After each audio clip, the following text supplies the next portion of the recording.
Hello दोस्तों, आपने बहुत ही शानदार वीडियो पे क्लिक कर दिया है। दोस्तों, आप लोगों के लिए बहुत अच्छी खबर लेकर आया हूँ। जो अभी अभी आपका आरआरबी एनटीपीसी का दूसरी शिफ्ट का पेपर हुआ है। दोस्तों, बहुत ही आसान ये पेपर आ गया है। जैसा हमने उम्मीद किया था उससे भी ज़्यादा आसान पेपर आ गया है। अगर आपने यह वीडियो पूरा देख लिया, अगले पेपर में आपके 7 से 8 सवाल रिपीट करने वाले हैं। और गाइस, जो भी मैं सवाल लेकर आया हूँ 100% रियल सवाल है। अगर आपने वीडियो पूरा देख लिया 100% आप लोग सिलेक्शन के करीब हो। तो गाइज एक एक सवालों को देख लेते हैं जल्दी से फटाफट। तो गाइज, अगर आप लोग 2021 में एक सरकारी नौकरी लेना चाहते हो, सभी सब्जेक्ट को ट्रिक से पढ़ना चाहते हो, तो दोस्तों नीचे लाल कलर का बटन दबाकर चैनल को सब्सक्राइब कर लेंगे, बेल आइकन को ऑन कर लेंगे, ताकि सभी ट्रिक वाली वीडियो का नोटिफिकेशन आपको हमारे चैनल एग्जामेटिक स्टडी पर आपको टाइम टू टाइम मिलता रहे। तो गाइज देख लेते हैं क्या क्या सवाल पूछे गए। गाइज, पहला सवाल आपके सामने है।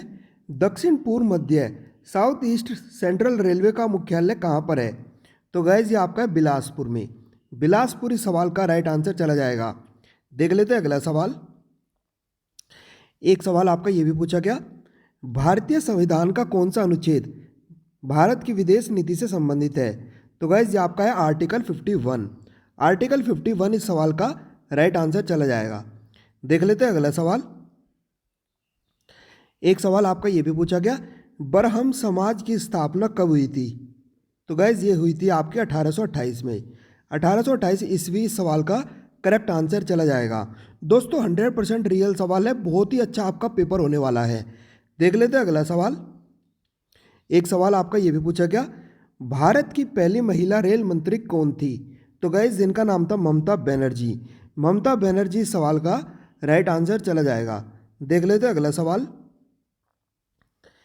तो दोस्तों मैं उम्मीद करता हूँ सभी प्यारे बच्चों ने वीडियो को लाइक कर लिया होगा। मम्मी पापा का सपना पूरा करने के लिए आपने नीचे लाल कलर का बटन दबाकर चैनल को सब्सक्राइब भी आप लोगों ने कर लिया होगा। एक सवाल ये पूछा गया, धर्म सभा के संस्थापक कौन थे? तो गाइस जिनका नाम था राधाकांत देव। राधाकांत देव इस सवाल का राइट आंसर चला जाएगा। देख लेते हैं अगला सवाल।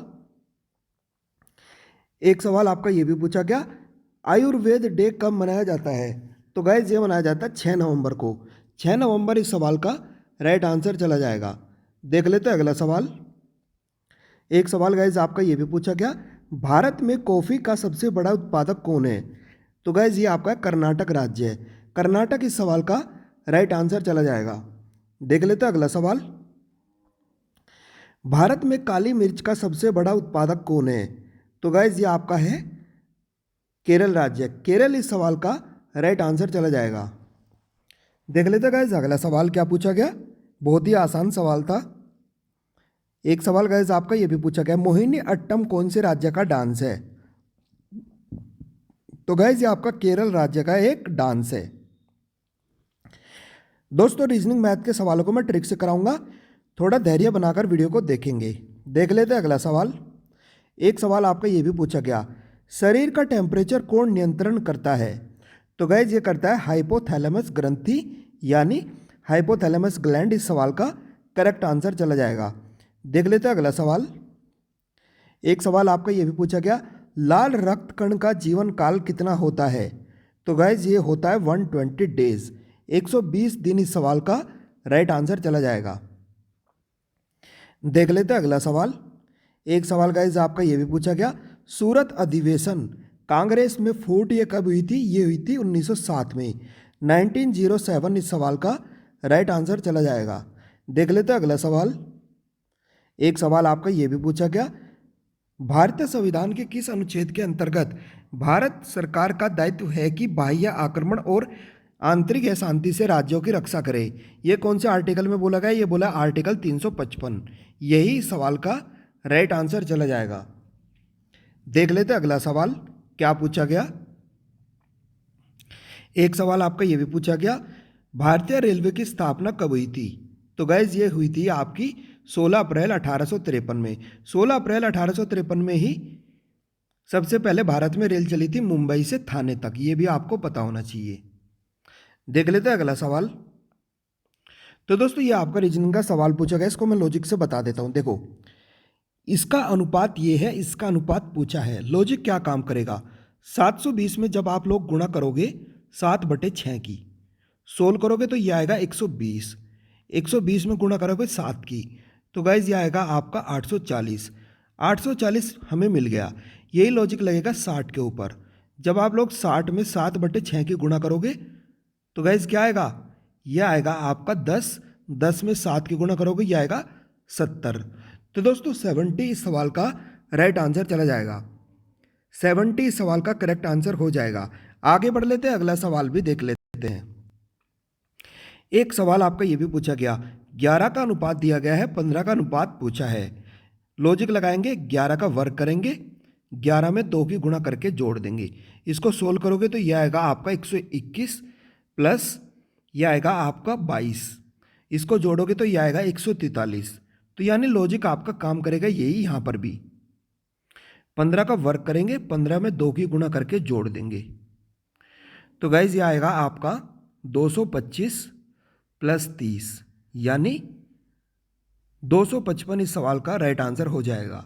आप लोग इस तरीके से सवाल करके आ सकते थे। दोस्तों मैं उम्मीद करता हूँ आपने लाइक कर दिया होगा और आपने सब्सक्राइब भी आपने कर लिया होगा। गाइज कर लेंगे, बहुत ही इंपॉर्टेंट चैनल है सभी गवर्नमेंट एग्जाम के ट्रिक के लिए। 255 इस सवाल का राइट आंसर हो जाएगा। आगे बढ़ लेते हैं, अगला सवाल भी देख लेते हैं। तो दोस्तों एक सवाल आपका ये भी बेहतरीन पूछ लिया गया। कैसे करना था मैं आपको बता देता हूँ। एक कोड भाषा में फोक को ऐसे लिखा जाता है, लैम को कैसे लिखा जाएगा। देखो लॉजिक चेक करते हैं। पहले लिख लेते हैं फोग, FOAG।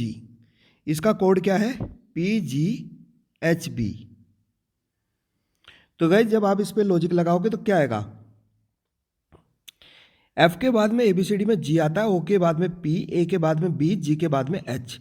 तो गाइस इस बात से क्या पता चला, लॉजिक आपका इधर भी यही लगेगा इसी पैटर्न में, ऐसे ऐसे ऐसे। A के बाद में क्या आता है B, L के बाद में क्या आता है M, B के बाद में C और M के बाद में N। तो दोस्तों यही सवाल का राइट आंसर चला जाएगा। आप लोग इस तरीके से सवाल करके आ सकते थे। आई होप दोस्तों आपको क्लियर हो गया होगा। 100% रियल सवाल थे दोस्तों, मैंने सारे आपको बता दिए हैं। एक इंपॉर्टेंट जानकारी, अगर आप लोग एक सवाल दोस्तों आपको ये भी पूछा गया, इसको भी कर लेते, बहुत आसान सवाल था। कैसे करना था, दो संख्याओं का अनुपात दिया गया है, इनका अंतर भी आपको दिया गया है। दोनों संख्याओं में से सबसे छोटी संख्या क्या होगी यह आपको बताना था। सबसे छोटी संख्या होगी 5। 5 की वैल्यू आपको निकालनी है। तो दोस्तों इनके बीच का अंतर दिया गया है हमें 44। अंतर कितना है 4। 4 की वैल्यू क्या है 44। 1 की वैल्यू क्या हो जाएगी 11। हमें निकालनी है 5 की वैल्यू। तो दोस्तों 1 की वैल्यू 11, 5 की वैल्यू कितनी हो जाएगी 55। 55 इस सवाल का राइट आंसर चला जाएगा। तो दोस्तों इस तरीके से आप लोग इस सवाल करके आ सकते थे। आगे बढ़ लेते हैं, पूरी जानकारी ले लेते हैं। तो दोस्तों जो भी बच्चों ने मुझे यहाँ पर सवाल बताए 100% रियल सवाल यहाँ पर मैंने आपको बता दिए हैं। अगर आप 2021 में एक सरकारी नौकरी लेना चाहते हो, सभी सब्जेक्ट को ट्रिक से पढ़ना चाहते हो, तो दोस्तों ये नीचे जो लाल कलर का बटन दिया गया है इसको दबाकर आप लोग चैनल को सब्सक्राइब कर लेंगे, बेल आइकन को ऑन कर लेंगे, ताकि सभी ट्रिक वाली वीडियो का नोटिफिकेशन आपको हमारे चैनल एग्जामेटिक स्टडी पर आपको टाइम टू टाइम मिलता रहे। तो दोस्तों वीडियो को देखने के लिए बहुत बहुत धन्यवाद। Thank you so much. मिलते हैं अगली वीडियो में, तब तक के लिए बाय बाय, टेक केयर।